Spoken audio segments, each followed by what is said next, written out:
everyone. Today we are going to a new chapter and the name is diffraction. We have learned about diffraction in our previous classes. So, Shivathar, what is diffraction? Diffraction is the light going in parts and making one light. Yeah, diffraction is the process of light bending around an obstacle or spreading out after it moves through a small space. So, we have a light source. Consider this as a source. And if here is an obstacle, like it will be a screen, then after passing through the slit, it will be like its path will be deviated or it gets spread. If we are taking this into a screen, we will be getting a pattern. So this phenomenon is known as diffraction. So we have two types of diffraction. So they are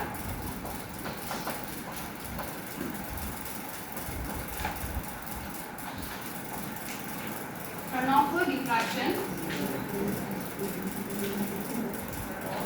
and Turner diffraction. So we have two types of diffraction. The first one is Fraunhofer and the second one is Turner. Okay? Yeah, it is Turner. Yeah. Fraunhofer. So I will be dealing with Fraunhofer diffraction today and Fraunhofer will be dealt by Adwaitha. So let's move to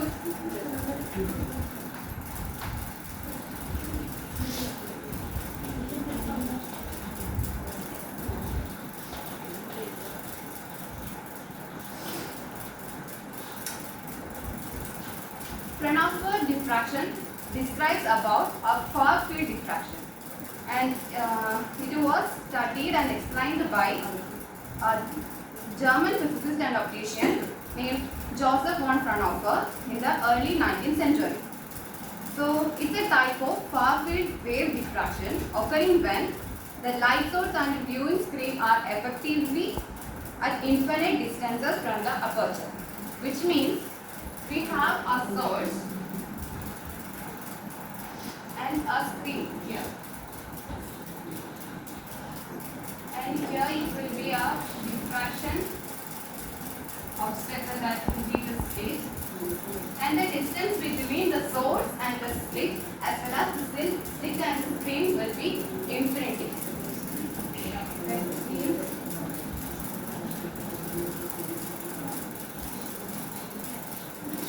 So, if the source of light and screen are placed at infinite distances from the slit, then the diffraction occurring will be known as the Fraunhofer diffraction. Is it clear? Yes. So,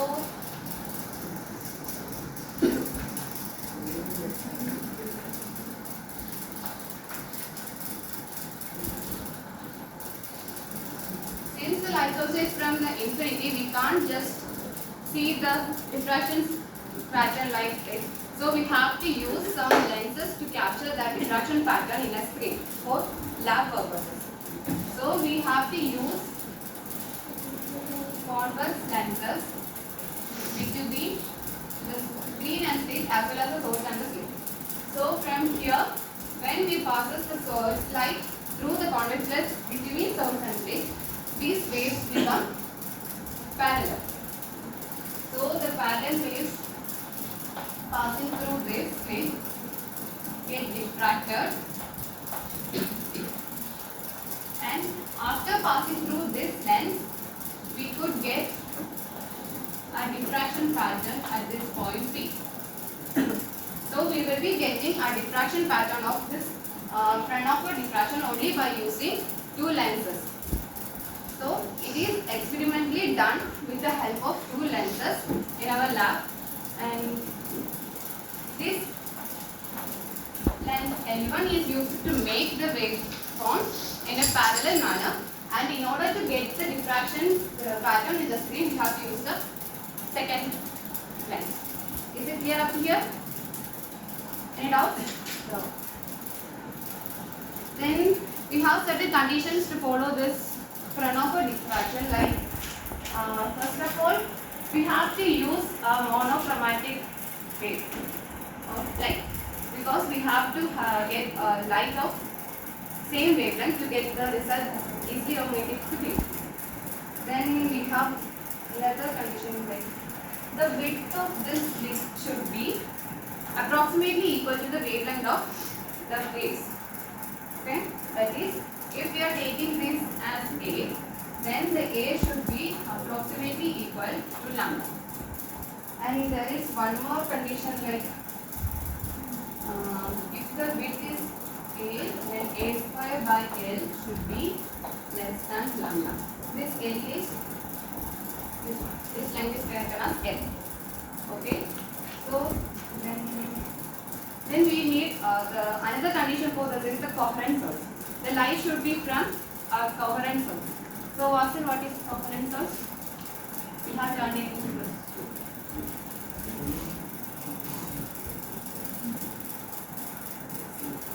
Yeah. Coherent sources are sources which gives waves of same frequency, same wavelength, and have a constant phase difference. So, is it clear?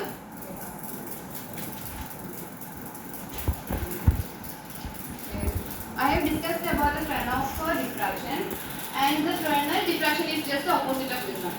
Like if we are taken here the far view, then it is the near one. The distance between the source and the slit is infinity here, but in Fresnel diffraction it is closer to each other. This is not infinite distance between them. It is the main difference between Fraunhofer and Fresnel. And now we will be comparing both the diffractions. And let's see what.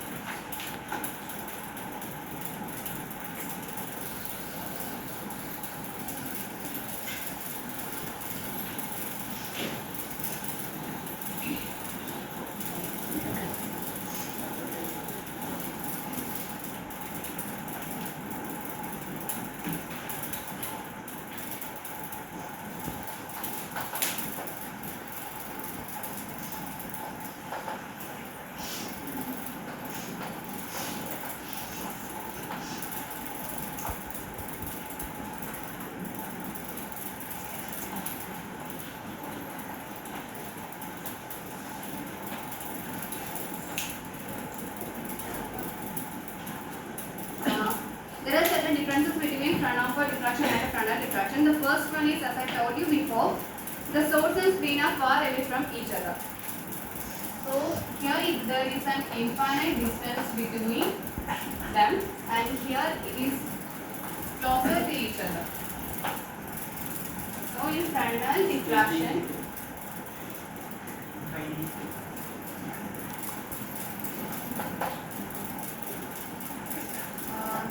Fresnel diffraction, the screen and the sources are not kept at the infinite distance. They are kept closer to each other, and they don't need any lenses to capture their patterns. So the second point is the incident wavefronts of the diffraction obstacle are plane. We know about the wavefronts. What are wavefronts?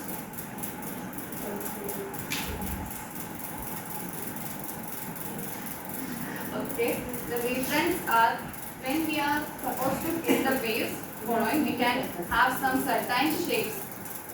So they are the wavefronts. So when the light source is from infinity, then the wavefronts should be from infinity the wavefront should be plane. So here we have plane wavefront, and here it will be either spherical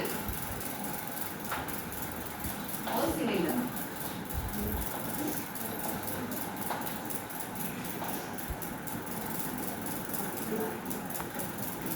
It is about the incident wavefront on the first convex lens. After the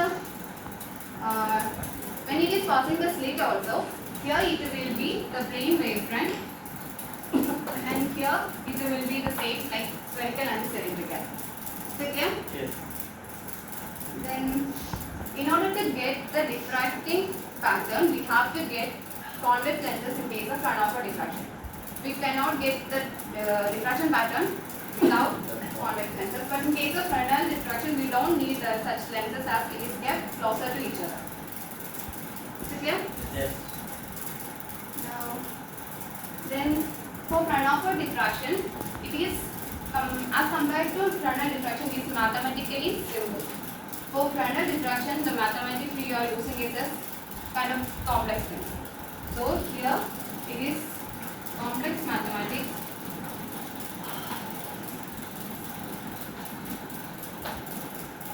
And here is simple. And the diffraction pattern will be the stable in Fraunhofer diffraction, and it doesn't depend on the distances. As we increase the distances, there won't be any change in the diffraction pattern. But in case of Fresnel diffraction, as we increase the distance, the pattern may get changed according to that. So the pattern gets changed.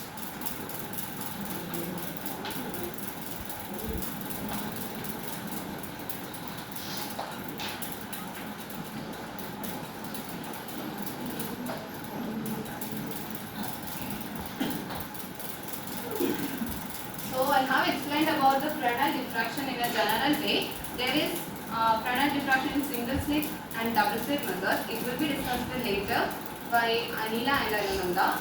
So now we can go to last session, like applications of Fresnel diffraction in our daily life. So it is just not we are doing in some lab or something. We have so many daily life applications of Fresnel diffraction in where is it? So it is used in microscope, space telescope, lasers, security for something. Like for microscope, it is set the ultimate limit of how small an object we can see.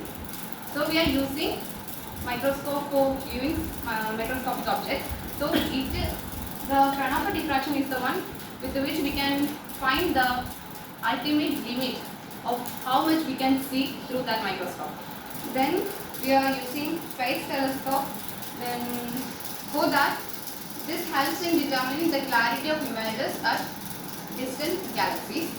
Then for lasers, defines how a laser beam spread over long distances, and it is also used in holograms on credit cards and banknotes to prevent counterfeiting. So that's all for my topic.